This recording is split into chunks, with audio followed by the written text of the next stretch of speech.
오늘도 이제 오늘도 인터넷으로 예배하시는 분들에게 그리스도의 은총이 임하시길 바라겠습니다.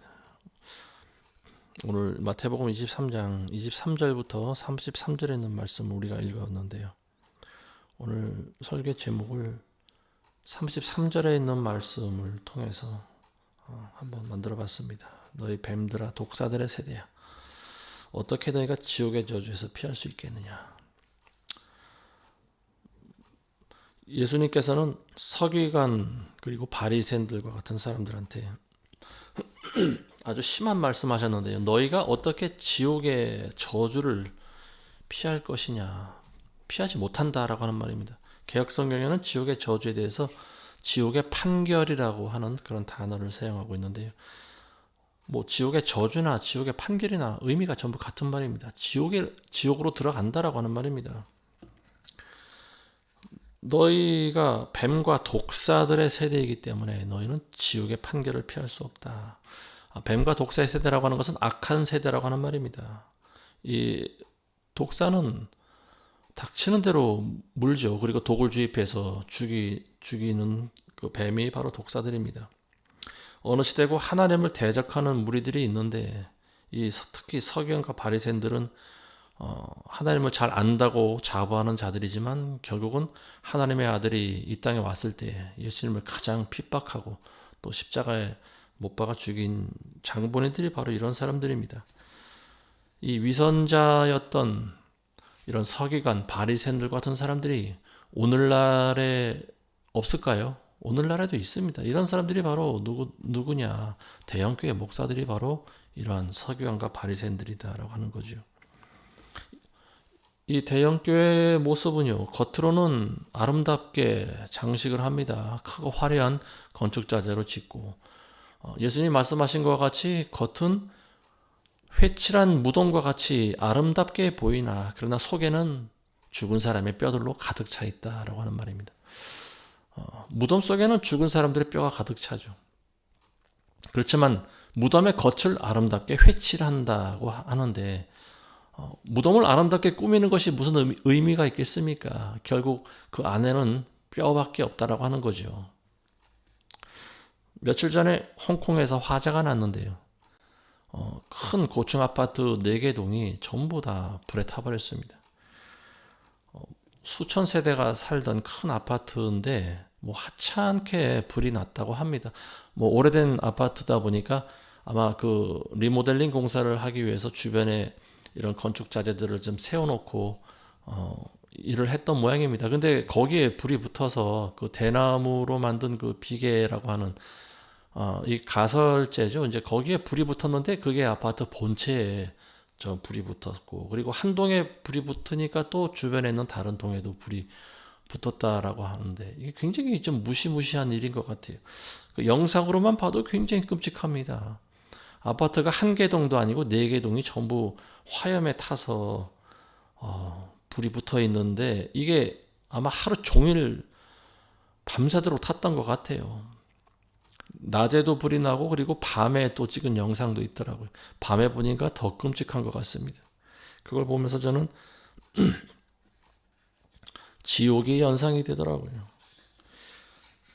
수백 명이 죽었다고 하는데 발견된 시체들의 수만 수백 구가 나오는데 아마 더 나오지 않을까 싶습니다.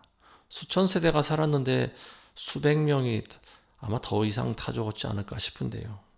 뭐 어쨌든 어떤 사람은 알고 죽은 사람도 있고 또 어떤 잠들어 있는 사람들은 또 자기도 모르는 사이에 연계 질식해서 죽은 사람도 있지 않을까 싶습니다. 뭐 창밖으로 탈출하려고 하다가 죽은 사람도 있을 거고요. 또 뛰어내려서 죽은 사람도 있을 것 같습니다. 이 고층 아파트가 위험한 게 바로 그래서 위험합니다. 비상구가 막히면 도망칠래야 도망갈 구멍이 없다라고 하는 거예요. 높은 아파트에 사는 사람들은 어떻게 합니까? 헬기가 와서 구출해 주지 않는 이상 집안이 전부 불이 붙었는데 어디로 도망가요? 창문을 깨고 밖으로 뛰어내려야 되는데 고층에 사는 사람들은 뛰어내리면서 결국은 어떻게 됩니까? 땅에 떨어지면 죽는 거죠. 가장 현명한 방법은 뭐냐? 불이 나기 전에 빠져나와야 된다라고 하는 거죠. 뭐 불이 나기 전에 뭐 그곳에 사는 사람들이 빠져나올 일이 없겠죠. 그렇지만 불이 났다라고 하면은 경고음이 들리든지 아니면 연기가 나든지 아니면 주변에서 무슨 사이렌 소리가 나든지 뭐 이런 어떤 조짐이 있어야 되는데 그런 조짐이 보이면 가차없이 빠져나와야 된다라고 하는 말입니다. 저는 그 화재를 보면서 드는 생각이 그거예요. 우리나라에 있는 대형 교회도 저런 모습이지 않을까. 영적으로 보면 저와 똑같다. 저는 그런 생각이 듭니다. 이 대형 교회가 고층 아파트와 비슷한 점이 저는 세 가지가 있다고 보는데요. 첫 번째는 많은 사람들이 신뢰한다라고 하는 거죠. 왜냐하면 이 대형 교회는 대부분 주류교단에 속해 있습니다. 그리고 이러한 대형 교단들은 사람들의 신뢰를 받고 있어요. 적어도 이렇게 큰 교단이 무슨 이단이나 사이비는 아니겠지. 무조건 믿고 본다라고 하는 거죠. 아파트도 마찬가지예요. 이름 있는 이런 건설사가 지은 그리고 또 높은 요즘에 말하는 주상복합 아파트 이런 아파트를 선호합니다. 예전에는 아파트 높이가 뭐 10층 정도까지 규제했었는데 그리고 그게 점점 높이 올라갑니다. 뭐 15층 그리고 지금은 이제 뭐 30층, 40층도 올라가는 것 같아요. 이런 아파트는 계속 하늘 높은 줄 모르고 올라가고 있고 높이 올라간 그런 아파트가 또 인기가 좋은 게 뭐냐? 높은 층에 사는 사람들에게 전망이 좋다라고 하는 말입니다. 전망. 앞에 무슨 호수나 강이라도 있으면은 더 말할 나위 없이 집값이 껑충 뛰어 올라가죠. 자, 이 대형 교회가 또 이 고층 아파트와 비슷한 점이 두 가지가 두 번째 뭐냐? 편리하고 안락하다라고 하는 말입니다. 많은 사람들이 큰 교회를 선호하는 이유가 편하다, 편리하다라고 하는 거예요. 왜냐하면은 사람들의 시선을 별로 집중받지 않는다라고 하는 거죠. 조그만 교회 나오면 어떻게 됩니까? 모든 관심의 초점이 전부 나에게 맞춰지는 거예요. 그리고 그 사람의 행동 거지를 교인들이 전부 주시하는 것 같습니다. 그리고 심지어는 목사들도 나를 쳐다보는 것 같고 나에 대해서 모든 것이 다 알려지고 내 행동 거지가 드러나는 순간 사람들은 불편해질 수밖에 없는 거죠.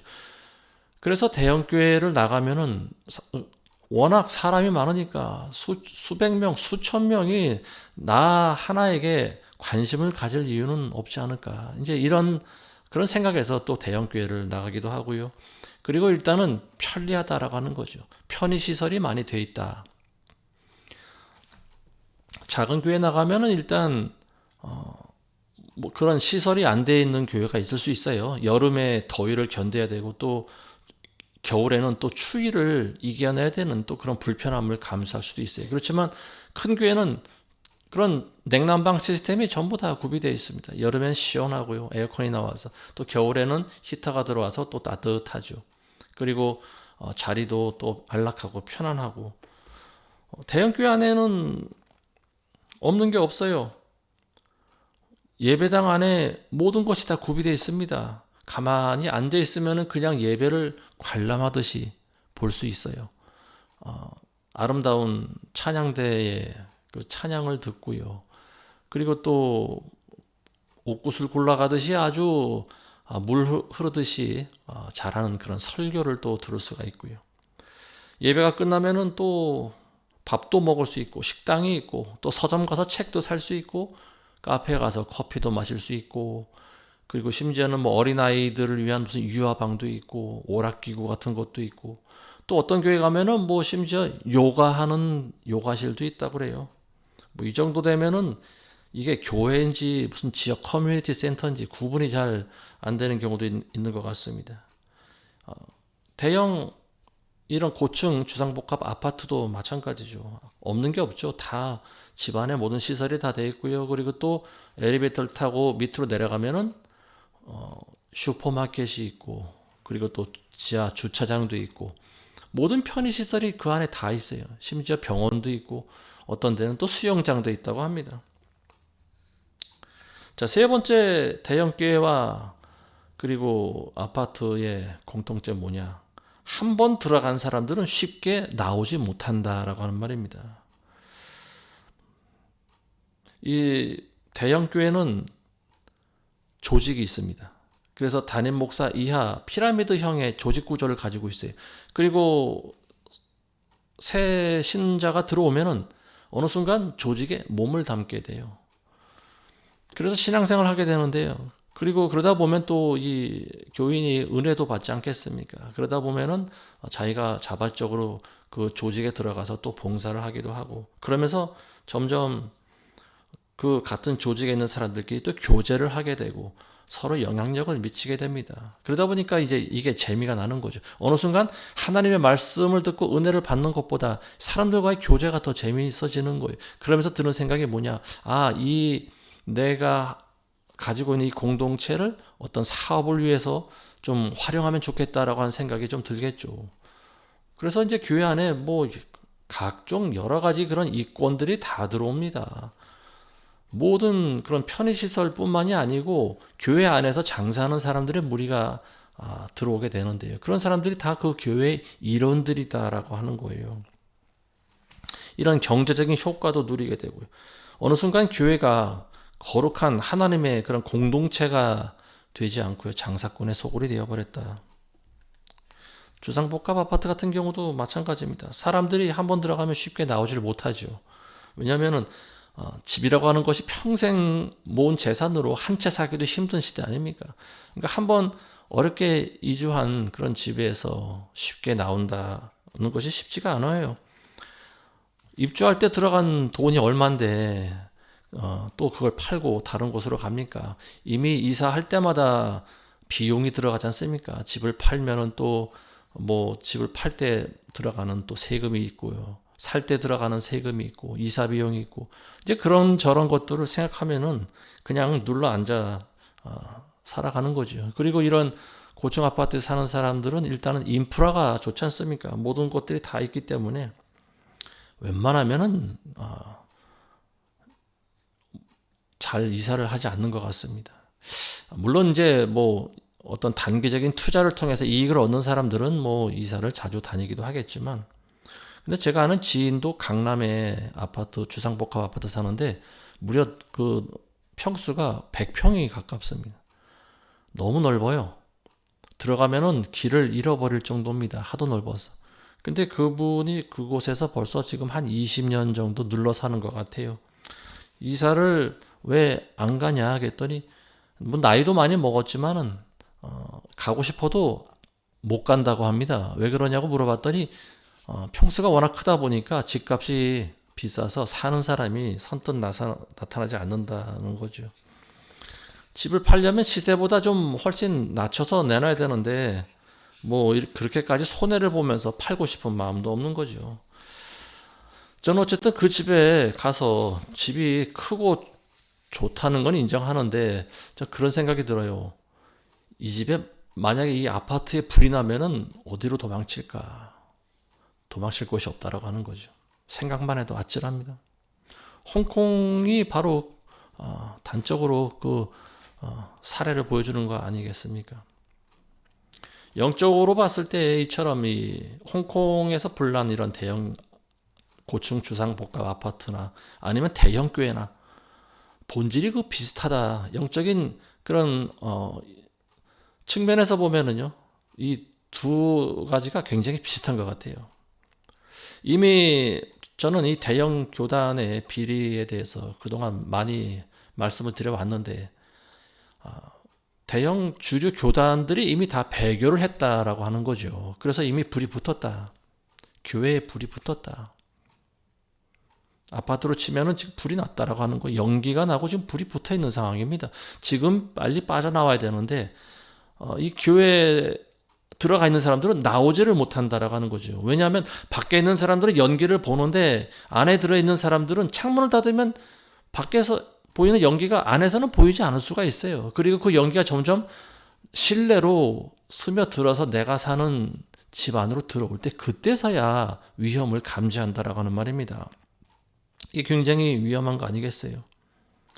이런 뭐 WCC나 WEA나 뭐 이런 배교 단체에 이미 우리나라에 있는 모든 교회들이 다 이렇게 저렇게 전부 가입이 되어 있는 상황 아닙니까?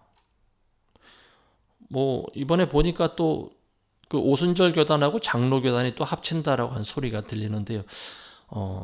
예전 같으면 이게 물과 기름이 합치는 그런 모양새였는데 지금은 또 그렇게 합친다라고 합니다. 이게 정말 예전에는 상상도 못했던 일인데 어떻게 이런 일이 이루어지고 있는가. 점점 이 종교 통합이 완전히 될 날이 점점 가까이 오고 있지 않는가 싶습니다. 대형교회에서 신앙생활하는 사람들은 자신이 위험한 곳에 들어가 있다라고 하는 생각을 깨닫지 못합니다. 뭐 아무 문제 없을 때야 뭐 상관이 없겠지만 지금 불이 붙었지 않습니까? 이미 배교한 단체에 가입을 해 있고, 그리고 점점 예수 그리스도만이 절대 진리라고 하는 그런 교리가 점점 변질이 되고 있지 않습니까? 점점 타인을 인정하고 싶어 하는 거죠. 왜냐하면 종교가 이게 점점 통합이 되고 덩치를 불리다 보니까 모든 종교를 인정할 수밖에 없는 거죠. 예전에 순복음교회 담임 목사님이었던 분이 종교단체에 가서 애매한 그런 구원론에 대해서 말씀하고 오신 것을 저는 기억합니다. 기독교에는 기독교의 구원이 있고 불교에는 불교만의 또 구원이 있다, 이렇게 말씀을 하고 오셨어요. 뭐 본인은 어떤 의도로 그렇게 얘기를 했는지 모르지만 어쨌든 그 이후로 순복음교회는 WCC에 가입을 하게 되고요. 배교의 앞장을 서게 된 그런 안타까운 그런 교회가 되어버렸습니다. 이 대형교회 그 안에 있는 사람들, 일부 대형 교단이 주는 그런 위험성, 이러한 교리의 변질과 그리고 말과 행동이 다른 외식하는 면, 이런 것들을 이제 깨닫는다라고 하면은 과감 없이 교회를 나와야 되죠.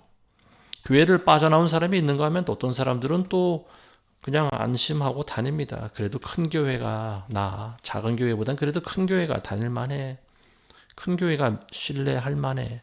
큰 교회 목사의 설교가 그래도 듣기가 좋아. 뭐 이런 식의 사고를 가지고 있는 것 같습니다. 많은 사람들이 이 큰 대형 교회가 주는 그런 프라이드가 있어요. 그리고 안락함이 있어요. 거기에 빠져서 나오지 못한다라고 하는 거예요. 대형교회 교인들은 자기가 다니는 교회가 천국인 줄 압니다. 바깥에서 무슨 소리가 나든 누가 뭐라고 하든 관심을 안 가져요. 그저 자기 교회가 최고고, 그리고 여기가 천국인 줄 알아요. 그리고 우리 담임 목사님이 최고야. 우리 담임 목사님 설교가 최고야. 뭐 이런 식의 생각을 하고 있어요.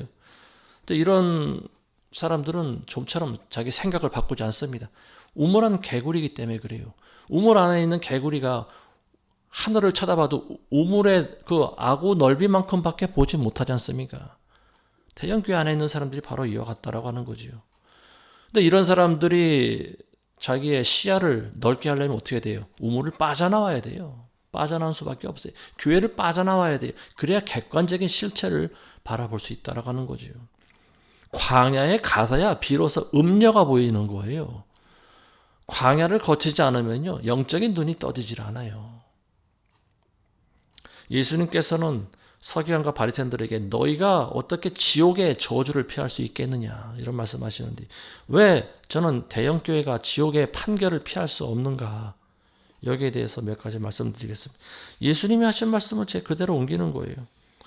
23장 14절에 보시면은요, 위선자인 서기관들과 바리새인들아 너희에게 화가 있으리라. 이는 너희들이 과부들의 집을 삼키며 남들에게 보이고자 길게 기도하기 때문이라. 그러므로 너희는 더 큰 심판을 받으리라. 과부들의 집을 삼키면서 남들에게 보이고자 길게 기도하기 때문이다. 길게 기도하는 것 자체가 죄가 되는 건 아니죠. 그렇지만 길게 기도한다라고 하는 것은 뭡니까? 거룩한 모습을 보인다라고 하는 거죠. 그러면서 왜 과부들의 집을 삼키느냐라고 하는 거예요. 길게 기도하는 사람들이 과부들의 집을 삼킨다? 하나님과 그렇게 오래 기도하면은 그만큼 세상에 대한 욕심이 없어져야 되는 것이 정상입니다. 근데 너희는 길게 기도하면서 오히려 과부들의 집을 빼앗는구나, 이런 이야기합니다. 과부들의 집을 빼앗는다라고 하는 것이 뭡니까? 과부들이 가져온, 과부들에게도 헌금을 강요한다라고 하는 거죠. 과부들이 가진 게 뭐가 있습니까? 과부들의 쌈짓돈을 다 헌금, 교회 내라고 하고 심지어는 또 집을 팔아서 교회에 헌납하라고 하고, 그럼 과부는 어떻게 살아갑니까? 길거리에 나앉아 살아갑니까? 노숙자가 되라는 소리입니까? 지금 교회가 그렇게 한다라고 하는 거죠. 위선적인 모습으로 교인들을 속인다라고 하는 거예요. 길게 기도하면서. 그렇지만 속에는 뭐가 들어있어요? 탐욕이 가득 들어있다라고 하는 거죠. 이 교인들이 담임 목사의 겉모습만 보고 그를 판단합니다. 왜냐하면 초신자들은 잘 몰라요. 항상 보는 모습이 긴 가운을 입고 높은 단상에 올라가서 그리고 또 은혜로운 설교를 하는 그런 모습만 보지 않습니까? 교인들은 담임 목사님이 곧 예수님이야, 이런 생각을 하게 됩니다. 예수님의 말씀을 대언하는 분이 담임 목사님이야. 말씀을 대언한다는 취지에서는 뭐 틀린 말 아닙니다. 누구든지 그리스도의 말씀을 대언할 수는 있어요. 근데 이 담임 목사는 뭐든지 다 거룩한 줄 아는 거죠. 사람들이 그렇게 보이게끔 또 목사가 그런 말과 행동을 합니다. 그래서 이 설교를 들으면 들을수록 이 신자는 담임 목사를 존경하고 좋아하고 그리고 따르게 됩니다. 어느 순간 추종하게 되는 거예요. 그리고 신적인 존재가 되어버리는 거예요. 누가 담임 목사를 욕하면은 내 안에서 막 화가 납니다. 아니, 우리 목사님이 이렇게 좋은 분인데 왜 우리 목사를 욕해? 그리고 이 목사님을 변호해주고 그리고 그 욕한 사람에게 대들어서 막 싸우기까지 합니다.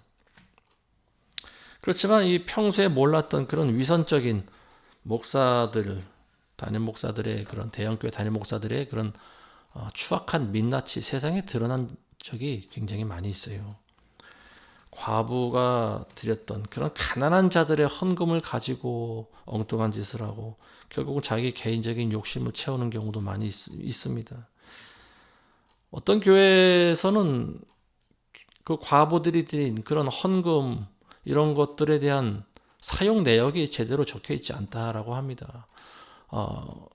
교회 대형 교회에서는 그런 것들이 철저히 잘 돼 있어야 되잖아요. 근데 그 수억이 아니라 수십억 아니면 수백억이 될 수도 있는 그런 교회 예산을 담임 목사하고 회계 집사 단 둘이서 모든 걸 다 결정하고 그 비밀을 유지하고 있다라고 하는데요. 이거는 좀 문제가 굉장히 큰 거 아닌가 그런 생각을 합니다.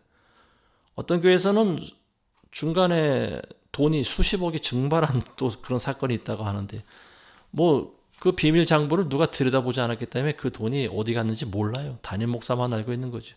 담임 목사가 얘기하기를 뭐 부동산에 투자를 해서 수십억 원이 뭐 사기당해서 날라갔다 이렇게 이야기를 하는데요. 수십억이 날라갔는지 아니면 그게 자기 뱃속으로 들어갔는지 그건 누가 알겠습니까? 그리고 사기를 당한 것도 문제죠. 교회 돈을 가지고 왜 그런 데 투자를 합니까? 어떻게 사기를 당할 수가 있습니까? 예수님께서는 말과 행동이 다른 그런 사람들, 겉과 행동이 다른 사람들을 굉장히 싫어하십니다. 25절에 보시면 위선자인 서기관들과 바리새인들아 너희에게 화가 있으리라. 이는 너희가 잔과 접시의 겉은 깨끗하게 하나 속은 약탈과 방탕으로 가득 차 있기 때문이라. 이와 같이 너희도 겉으로는 사람들에게 의롭게 보이나 속에는 위선과 불법으로 가득 차 있도다. 대형교회 담임 목사들의 모습이 바로 이와 같다라고 하는 거죠. 겉은 깨끗하지만 속에는 위선과 불법으로 가득 차 있다. 마치 회칠한 무덤과 같다라고 하는 거죠.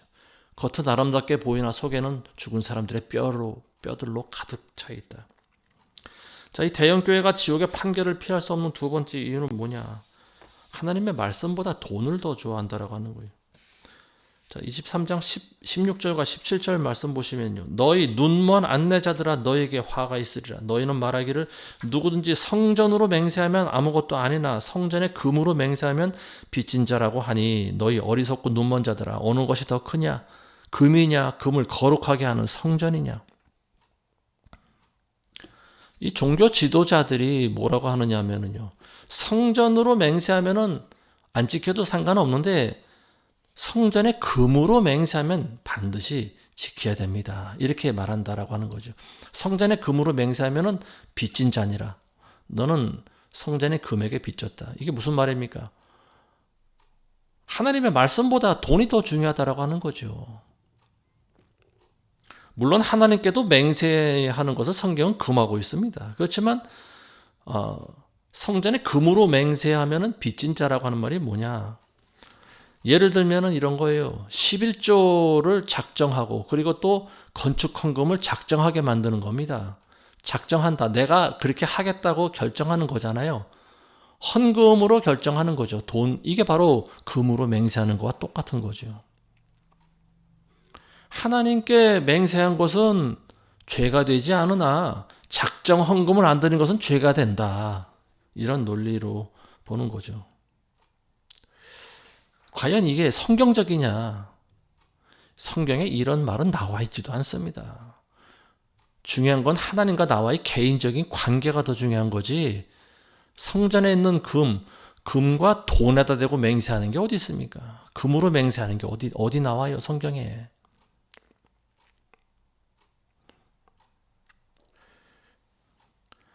(19절에서 22절) 보시면요. 너희 어리석고 눈먼 자들아, 어떤 것이 더 크냐? 재물이냐? 재물을 거룩하게 하는 제단이냐?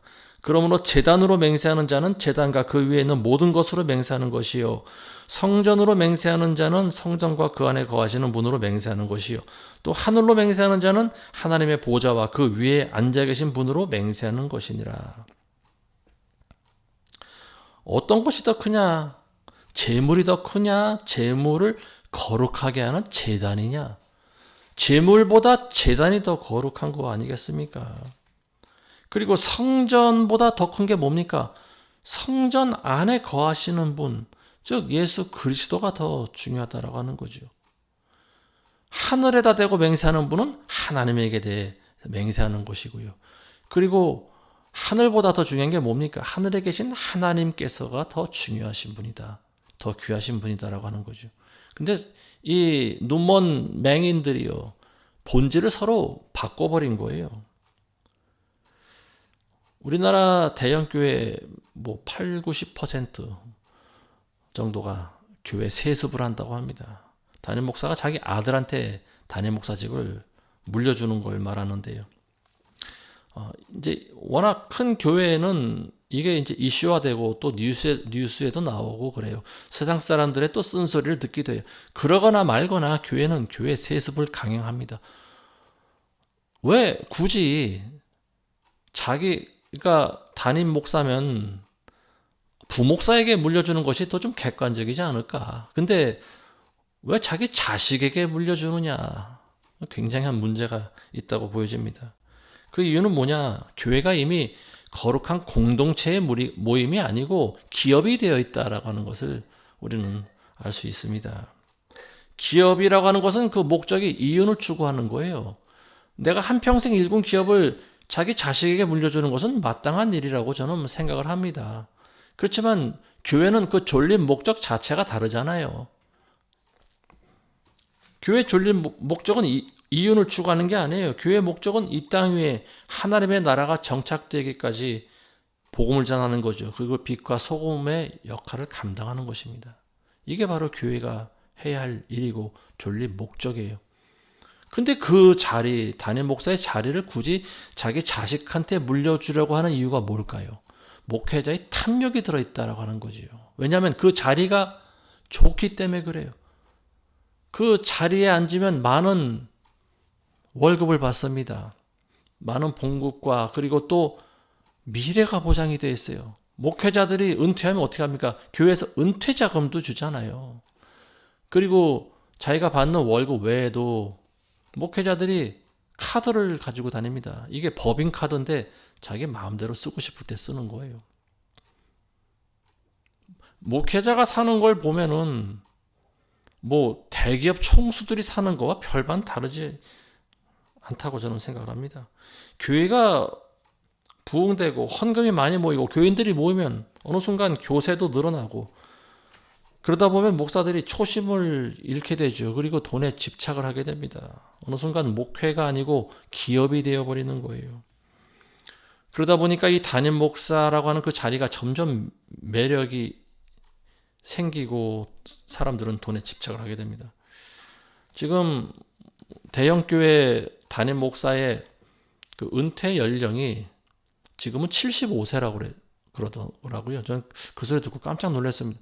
제가 듣기로는 원래는 60세에서 65세까지 연장된 걸로 아는데 어느 순간 10년이 늘어나 버린 거예요. 75세까지 연장돼 버렸습니다.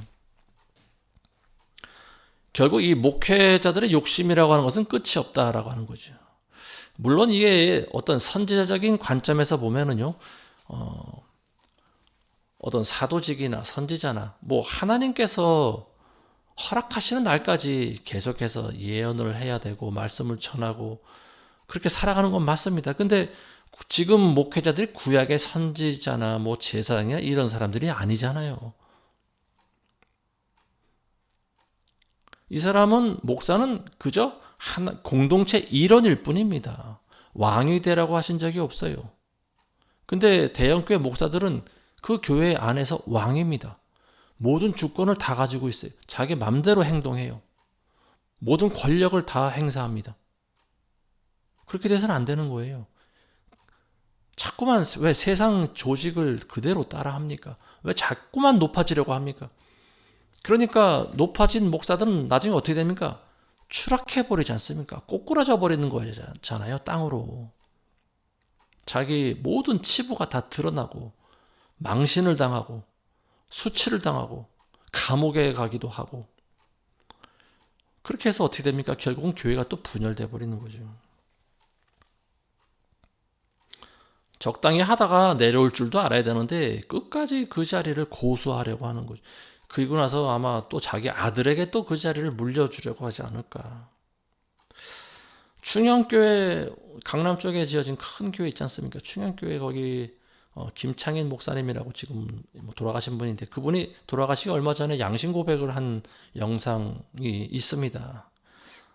뭐 거두절미하고 그분이 뭐라고 했냐면 그분도 자기 자식에게 담임 목사 자리를 세습해 줬는데 그분이 그런 고백을 했습니다. 자격도 안 되는 자식한테 담임 목사 자리를 물려준 것을 하나님 앞에 회개합니다. 그렇게 떨리는 목소리로 뒤늦게나마 회개하는 모습을 봤습니다. 뭐 좀 뒤늦은 고백이지만 어쨌든 그런 모습을 1세대 그런 원로 목사들이 보고 본받아야 된다. 저는 그런 생각을 합니다. 그리고 그런 고백하기 전에 왜 자식에게 물려줍니까? 왜 자격도 안 되는 자식에게 물려줍니까? 그리고 그런 교회 안에 중요한 일을 결정하기 위해서는 교회 안에 회의를 해야 되잖아요. 근데 제대로 교인들과 회의도 하지 않습니다. 그냥 안건 올려놓고 찬성이나 반대냐 뭐 이렇게 땅땅 두드려 버립니다. 근데 교인들은 이미 담임 목사가 하는 모든 지시에 거의 다 순종하게 돼 있어요. 한 7, 80%는 다 순종합니다. 그리고 또 반대하는 사람들은 손을 들라 그러면은 몇 명 안 돼요. 그러니까 반대하고 싶어도 자기가 또 그 뭡니까? 모든 주시를 받는 것이 또 두려워서 손을 들지 못하는 사람도 있고 어떤 사람은 또 어떤 교회에서는 반대하는 사람들 그 자리에서 일어나라고 한다고 합니다. 그럼 많은 사람들 시선이 자기에게 향하잖아요. 이제 결국은 통과될 수밖에 없는 그런 현실인 것 같습니다. 자, 세 번째 대형 교회가 지옥의 판결을 피하지 못하는 이유가 뭐냐? 믿음의 본질을 가르치지 않는다라고 하는 말입니다. 23절에 보시면요. 위선자인 서기관들과 바리새인들아 너희에게 화가 있으리라. 이는 너희가 박하와 아니스와 커민의 11조는 바치면서 율법과 공의와 자비와 믿음에 더 중요한 것을 빠뜨렸기 때문이라. 너희는 이것도 행하고 저것들도 버리지 말아야 하리라. 여기 보면은 11조가 나오고요. 그리고 율법과 공의와 자비와 믿음에 더 중요한 것에 대해서 이야기하고 있습니다. 이 눈먼 서기관과 바리새인들과 같은 사람들은요. 11조는 하라고 하면서 더 중요한 것이 있다는 것을 가르치지 않는다라고 하는 말입니다. 교인들은 11조만 잘하면 되는 줄 알아요. 교인들의 모든 의무를 다 하는 줄 알고 있습니다. 소득의 11조만 하면은 교인들은 본인이 생각할 때 나 정도면 믿음이 좋다고 생각을 해요. 근데 11조 드리는 것도 중요하지만 그것보다 더 중요한 것이 있다라고 하는 그게 뭡니까? 바로 율법과 공의와 자비와 믿음에 더 중요한 것이에요. 율법이라고 하는 것은 십계명을 말하는데요. 십계명은 도덕에 대해서 이야기하고 있는 겁니다. 그 도덕이라고 하는 것은 하나님께 대한 것과 인간에 대한 거예요. 하나님과 이웃에 대한 도덕인데요. 근데 이런 부분들이 사실은 더 중요하다라고 하는 거죠. 왜냐하면 이런 걸 가르치지 않으면 교인들이 교만하게 행동하는 거죠. 11조만 드리면 자기 의무를 다 한다고 생각을 하게 만드는 거죠. 이게 바로 율법이고, 그리고 공의와, 자, 공의라고 하는 것도, 이 공의라고 하는 것은 모든 사람들에게 적용돼야 될 의라고 하는 거죠. 그리고 그 의는 바로 예수 그리스도를 닮아가는 거죠. 우리의 성품이 예수님을 닮아가는 거예요. 근데 그런 것에 대해서는 교회가 별로 가르치지를 않는 것 같아요. 자비도 마찬가지고요. 근데 오늘날 대형교회 다니는 사람들 모두가 다 그런 것은 아닙니다. 근데 대부분 많은 분들 보면은요, 양심이 없어요. 자비도 없는 사람들이 굉장히 많이 있어요. 굉장히 냉정하고 이기적인. 그래서 세상 사람들의 지탄을 받는 거 아닙니까? 손가락질 받는 거잖아요. 본의 안 되고 덕이 안 된다라고 하는 거예요. 오늘날 정치인들 가운데서도 그런 사람들 많아요. 자기가 교인이라고 하는데 정치하는 걸 보면은 이 사람이 교인인지 아니면은 세상 사람인지 더 나아가서 조폭인지 범죄자인지 간첩인지 알 수 없는 사람들이 많이 있어요. 근데 이런 사람들이 전부 교회에 다니는 그리스도인이다라고 하는 거예요. 왜 이런 가라지들이 생겨날까요? 담임 목사가 가르치지를 않아서 그렇다라고 하는 거죠. 결정적으로 믿음이 없다라고 하는 거예요. 믿음이 없는 크리스찬들을 양산해내는 것이 오늘날 대형교회라고 하는 거죠. 11조를 드리는 것보다 더 중요한 것이 뭡니까? 믿음이에요. 믿음. 예수 그리스도를 믿는 믿음이에요. 믿음이 없기 때문에 사람들이 막 산다라고 하는 거예요. 양심이고 도덕이고 다 필요 없고 법도 필요 없고 자기가 하고 싶은 대로 살아가는 사람들.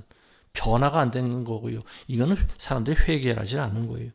그렇지만 지금도 계속해서 대형교회 목사들은 헌금을 잘하고 11조 내고 봉사하고 순종하면 복을 받는다. 이런 말로 성도들을 지금 계속 꼬시고 있는 거 아닙니까? 많은 성도들이 여기에 미혹되어 있어요.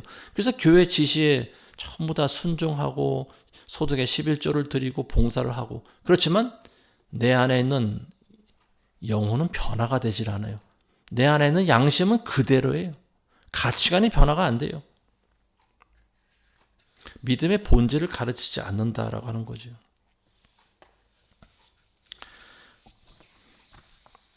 마지막으로 제가 드리고 싶은 말씀 뭐냐? 그러면 우리가 가만히 앉아서 이 지옥의 판결과 저주를 받아야 되느냐? 대형교회 다니는 교인들이 한 번쯤 깊이 숙고해 봐야 되는 내용입니다. 내가 과연 제대로 가고 있는가? 나는 믿음의 좁은 길로 걸어가고 있는가? 예수님이 가신 십자가의 길을 나는 걸어가고 있는가? 대형교회 교인들에게는 그런 모습이 별로 보이질 않습니다. 많이 보이질 않아요. 앞서 홍콩의 그 화재난, 아파트 화재난 예를 제가 말씀드렸는데 미리 나왔으면 화를 당하지 않았겠죠. 불행히도 그 안에 남아있는 사람들은 수백 명이 불에 타서 숨졌습니다. 나오고 싶어도 나오지 못해요. 이 땅에 있는 대형교회도 마찬가지입니다.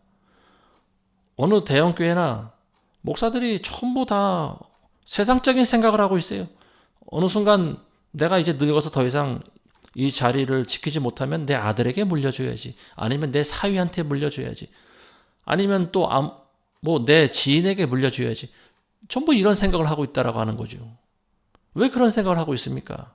하나님의 교회라는 것을 인정하면은 하나님의 판단에 맡기고, 그리고 교인들의 판단에 맡기고, 보다 이게 좀 객관적인 절차와 이런 방법에 의해서 맡겨야 되는데 자기가 하나님의 대리인이고 내가 선지자고 내가 제사장이니까 내 마음대로 해야 돼.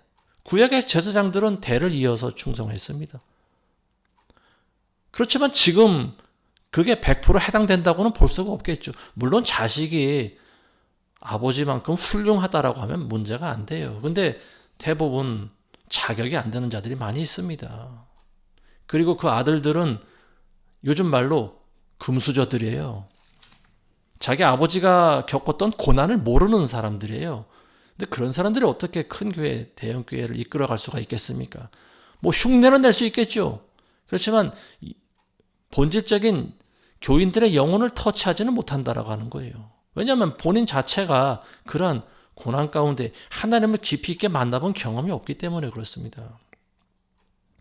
이제는 대형교회 다니시는 분들은 더 이상 종교 노릇만 하지 말고 본질적인 그런 부분들을 살펴봐야 됩니다. 내가 정말로 잘 가고 있는가? 내가 하나님 앞에 섰을 때 내가 과연 하나님으로부터 칭찬을 들을 수 있는가? 이런 생각들을 우리가 미리 해봐야 되지 않겠습니까? 어느 교단이나 어느 교회를 막론하고 하나님보다 더 사람이 우상이 되어 있는 교회라고 하면은 그런 교회에서 빠져나오시기 바랍니다.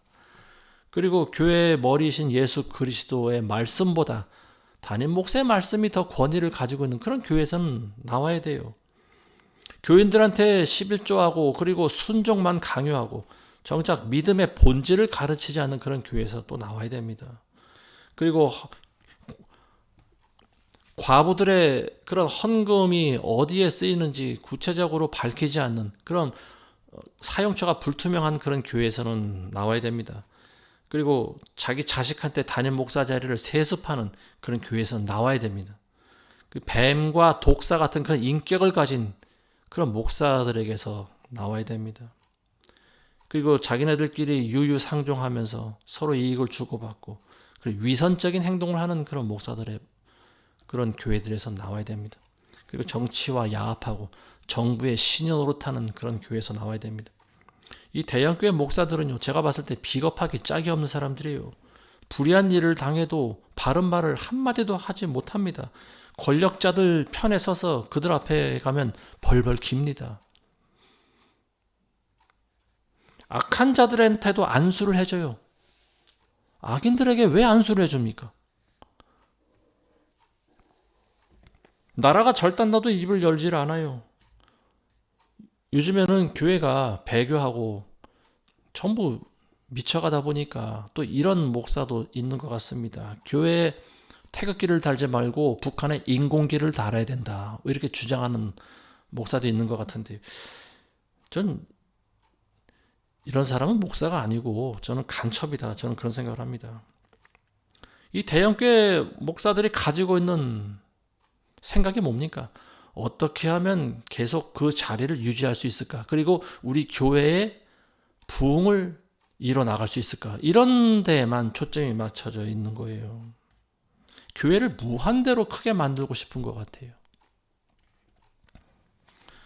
지금 이 땅에 있는 교회들은 뱀과 독사와 같습니다. 서로 물고 찢고 헐뜯고 자기 교회만 잘 되면 된다라고 하는 그런 생각을 가지고 있어요. 그리고 그 안에 있는 사람들은 살아있는 영혼들이 아니고 죽은 자들의 뼈다귀들만 가득 채워져 있습니다. 예수님께서 하신 말씀이에요. 오늘날 교회가 죽은 무덤처럼 돼버렸잖아요. 회칠한 무덤이 돼버렸어요. 겉은 아름답게 꾸미고 있지만 정작 교인들의 영혼은 다 죽어 있다라고 하는 거죠. 교회가 그리스도의 몸이 아니고요, 지금 기업이 돼버렸어요. 장사꾼의 소굴이 돼버렸어요. 담임 목사들은 천국문을 막고 서 있습니다. 그리고 자기도 천국에 안 들어가고 들어오려고 하는 사람들도 못 들어오게 막고 있다라고 하는 거예요. 이게 얼마나 악한 짓입니까? 그래서 이 사람들이, 예수님께서 하신 말씀이, 너희가 산이나 바다나 들로 두루 다니면서 교인 한 사람을 만들려고 애를 써서 데리고 오면은 2배나 더 지옥 자식이 되게 만드는도다. 2배나 더 지옥 자식이 되게 만들어 버린다라고 하는 거죠. 잘못된 교리를 가르치고 잘못된 신앙을 가르침으로써 이 사람들이 철저히 넓은 길로 걸어가면서도 자기는 구원받았다고 여기게끔 만들기 때문에 2배나 더 지옥 자식을 만든다라고 하는 거죠. 자, 오늘 말씀 맺겠습니다. 요한계시록 18장 4절에 보시면요, 내 백성들아 거기서 나와 그들의 죄에 동참하지 말고 그녀가 받을 재앙을 받지 말라. 거기서 나오라는 것이 바벨론에서 나오라고 하는 말입니다. 여러분들 홍콩이 불타버린 그 아파트를 상기하시기 바랍니다. 사람이 불길 속에서 죽어가면 얼마나 고통스럽겠습니까? 그 연기를 마실 때 이미 대부분 사람들이 죽는다고 하는데요. 불타기 전에 그 유독 가스를 마시고 사람들이 죽는다고 합니다. 저는 그 수영장에서 이제 수영을 하고 나올 때 운동을 하면 몸에 땀이 나지 않습니까? 그 몸에 그 습기가 많은 그런 수영장에서 땀을 흘리고 옷을 갈아입고 나오다 보면 땀이 나오거든요. 근데 그 건물 밖에 나올 때 요즘 여름에는 좀 덜하지만 지금 겨울철 아닙니까? 바깥에 찬 공기가 몸 안으로, 이 폐부 안으로 싹 들어올 때 저는 정신이 번쩍 들어요. 그리고 살만하다, 살 것 같다. 전 그런 생각이 듭니다. 몸이 열이 나서 뜨거울 때 그걸 식혀줄 수 있는 찬 공기를 마신다라고 하는 것이 얼마나 감사한지 몰라요. 근데 여러분도 지옥을 한번 상상해 보시기 바랍니다. 지옥에 가서 그런 찬 공기를 마실 수 있을까요? 지옥에 떨어지면은요, 영원토록 유황 냄새나는 뜨거운 불길이 내 입을 통해서 내 몸속으로 들어와야 됩니다. 끔찍한 거예요. 그리고 그게 1년이 아니고 100년이 아니고 1000년도 아니고 수만 년, 수천만 년, 수조 년 영원토록 계속되는 거예요. 여러분들이 지금 몸담고 있는 곳이 제가 지금 이런 언급한 그런 교회라고 하면은 지금 당장 나오시기 바랍니다. 그럼 어디서 예배를 드리냐? 사람들이 그렇게 말을 합니다. 그런 질문을 해요. 예배는 아무 데서나 드려도 상관이 없습니다. 예배 드리는 장소가 중요한 것이 아니고 예배 드리는 사람의 마음이 중요한 거죠. 집에서 가족들끼리 예배 드리세요. 성경책 펴놓고 말씀을 읽고 찬송가 부르고 그리고 기도하면 그게 예배인 거예요. 뭐 무슨 대형교회식의 그런 예배에 길들여진 분들은 아마 그런 예배에 굉장히 낯설어 할 겁니다. 그렇지만 하나님께서는 어떤 그런 형식적인 예배, 크고 화려한 예배 이런 걸 받으시는 것이 아니고 상한 자의 심령을 하나님께서는 듣고 받으신다라고 하는 거죠. 상한 마음, 그리스도를 향한 애틋한 마음, 하나님을 더 사랑해야 됨에도 불구하고 사랑하지 못하는 나의 죄악된 그런 마음, 탐욕스러운 마음, 그리고 하나님 앞에 회개해야 되는 그런 마음, 나 자신도 어찌할 수 없는 그런 안타까운 마음을 가지고 하나님께 그냥 나가는 거예요. 그리고 하나님께 기도하는 거예요. 하나님께 부르짖고 매달리는 거예요. 이게 예배가 되는 거지. 그냥 앉아서 거룩한 옷을 입고 좋은 설교를 듣고 그러고 앉아있다가 나가면 그게 예배입니까? 물론 그렇게 드리면서도 은혜 받고 또 신앙생활 잘하는 사람들도 있다고 보여집니다. 그렇지만 그런 사람들이 많지가 않다라고 하는 거죠.